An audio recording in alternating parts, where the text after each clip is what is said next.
Selamat datang lagi di Deep Dive kita. Nah, hari ini kita mau kupas satu ide yang cukup menantang nih, dari bab kelima, The Principles of Power, tentang seni berpura-pura bodoh untuk mengelabui orang lain. Wah, ini menarik ya kan? Jadi ingat Sun Tzu gitu ya, tampak lemah padahal kuat. Misi kita kali ini bongkar gimana sih nyembunyiin kecerdasan itu malah bisa jadi sumber kekuatan tersembunyi. Pernah nggak sih Anda kepikiran kalau kadang-kadang justru dengan nggak terlalu nunjukin kepinteran, Anda malah bisa pegang kendali? Persis, dan ini penting ya ditekankan, ini bukan soal jadi bodoh beneran loh ya, sama sekali bukan. Ini lebih ke penggunaan kecerdasan secara strategis, secara terukur, gitu. Oke, jadi kayak taktik ya? Betul, semacam pendekatan taktis buat situasi sosial atau mungkin politik yang agak rumit, dimana kalau kita terlalu kelihatan pintar atau ambisius, malah bisa jadi bumerang. Dan sumber kita ini punya contoh sejarah yang pas banget buat ngejelasin ini. Oke, mari kita bedah nih kalau gitu. Contoh utamanya kan si François Fix, Duc de la Rochefoucauld ya. Bisa dibayangin nggak sih suasana intrik di istana Prancis abad ke-17? Pasti, penuh persaingan sengit ya. Iya, betul sekali. Lingkungan yang kalau kita menonjol sedikit aja itu risikonya gede banget. Nah, La Rochefoucauld ini, dia paham betul. Pamer kepintaran atau ambisi di tempat kayak gitu ya sama aja cari masalah. Terus gimana dia? Jadi pendekatannya dia itu tampil seolah-olah nggak punya ambisi besar. Biasa aja gitu. Dia lebih milih banyak dengerin orang ngomong daripada dia yang banyak bicara. Oh, jadi lebih banyak nyimak ya? Iya, nyerap informasi tapi tanpa reaksi yang berlebihan. Nggak nunjukin analisis tajamnya terang-terangan gitu. Dan apa dampaknya? Ini nih yang menarik. Biasanya kan kita mikir harus paling kelihatan tahu kan? Nah, justru itu. Dampaknya tuh signifikan banget. Orang-orang di sekitarnya jadi gimana ya, nggak ngelihat dia sebagai ancaman, nggak dianggap pesaing serius lah. Wah. Jadi mereka merasa lebih nyaman, lebih terbuka, mau bagi info, gosip, atau bahkan rencana di deket dia tuh nggak ragu. Sementara si La Rochefoucauld ini diam-diam, dia ngamatin peta kekuasaan, paham motivasi orang. Sambil ngumpulin data ya? Iya, dan akhirnya dia bisa loh mempengaruhi keputusan penting dari balik layar. Tanpa perlu jadi pusat perhatian.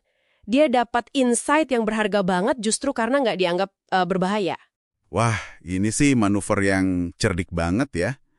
Jadi, kayak kerentanan yang dia tunjukin, itu sebenarnya cuma topeng buat ngamatin dan akhirnya ngasih pengaruh. Kalau lihat contoh dia nih, kayaknya ini bukan cuma trik zaman dulu aja ya.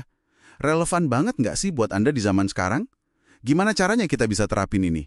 Bisa banget. Sumber kita ngasih beberapa panduan praktis nih. Pertama, dan ini penting, kenali momennya. Kapan sih pendekatan ini paling efektif?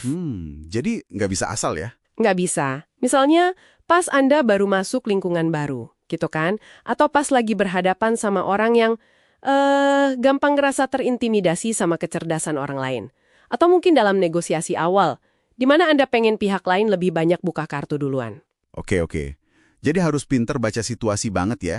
Nggak setiap saat harus begini. Tepat sekali. Itu kuncinya. Terus yang kedua, fokus mendengarkan dan mengamati. Ini bukan cuma diam pasif loh ya, tapi aktif nyerap info. Apa yang diomongin, gimana cara ngomongnya, siapa ngobrol sama siapa, bahasa tubuhnya gimana. Kumpulin data sebanyak mungkin deh sebelum Anda bertindak atau banyak ngomong. Jadi detektif sosial gitu ya? Haha, bisa dibilang gitu. Ketiga, tampilkan sikap sederhana dan ramah. Hindari banget kesan arogan atau sok menggurui. Pokoknya buat orang lain ngerasa nyaman dan gak terancam sama kehadiran Anda.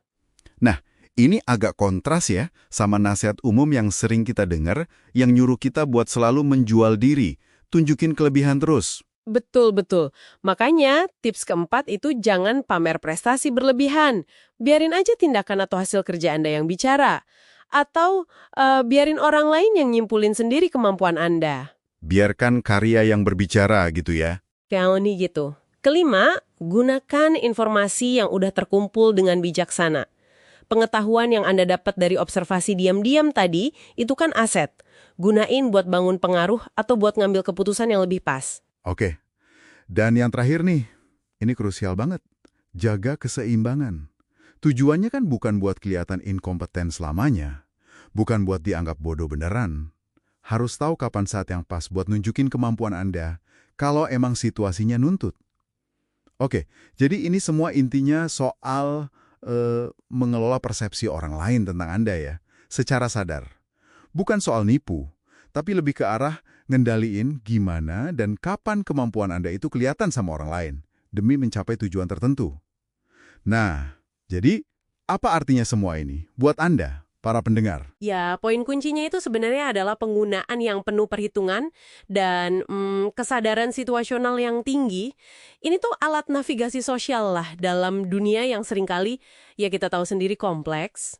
Iya sih. Menguasai ini bukan berarti jadi manipulatif jahat ya, tapi lebih ke arah jadi pemain yang lebih cerdas aja dalam interaksi sosial dan profesional.